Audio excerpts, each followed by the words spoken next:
হরে কৃষ্ণ। তো শ্রী ব্যাসদেব যুধিষ্ঠির আদি পঞ্চ পাণ্ডবকে বললেন যে প্রতি একাদশীতে ভোজন করবে না, উপবাস করবে। তার পরের দিন স্নান করে শুচি শুদ্ধ হয়ে শ্রীকৃষ্ণের অর্চন করবে, তারপর ব্রাহ্মণদিগকে ভোজন করিয়ে নিজেরা ভোজন করবে।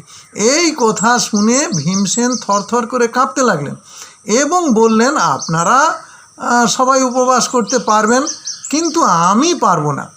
কারণ হিসেবে তিনি বললেন যে তার উদরে বৃক নামক অগ্নি রয়েছে, ভোজন না পেলে সেই অগ্নি কিছুতেই শান্ত হয় না, তাই দুঃসহ ক্ষুধার জ্বালা তিনি সহ্য করতে পারেন না। এই জন্য ভীমসেন বললেন যে প্রতি একাদশীতে উপবাস করা তার পক্ষে সম্ভব নয়, বরং সারা বছরে একটি মাত্র একাদশীর কথা বলুন, যেটা পালন করে দিব্যধামে যাওয়া যায়। তখন ব্যাসদেব উপদেশ দিয়ে ভীমসেনকে বললেন যে জ্যৈষ্ঠ মাসের শুক্ল পক্ষের একাদশী তিথিতে নির্জলা উপবাস পালন করতে।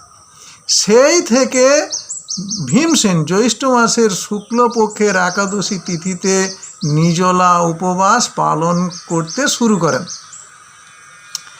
তাই এই একাদশী পাণ্ডবা নির্জলা একাদশী বা ভীমসেন একাদশী নামে প্রসিদ্ধ হয়েছে। আর সারা বৎসরের সমস্ত একাদশীর ফল এই একটি মাত্র একাদশী পালনে লাভ করা যায়।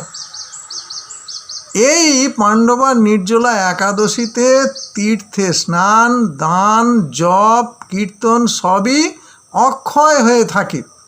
আর যে ব্যক্তি ভক্তি সহকারে এই পাণ্ডবা নির্জলা একাদশীর মাহাত্ম্য পাঠ বা শ্রবণ করেন, তিনিও বৈকুণ্ঠ ধাম প্রাপ্ত হন। হরে কৃষ্ণ।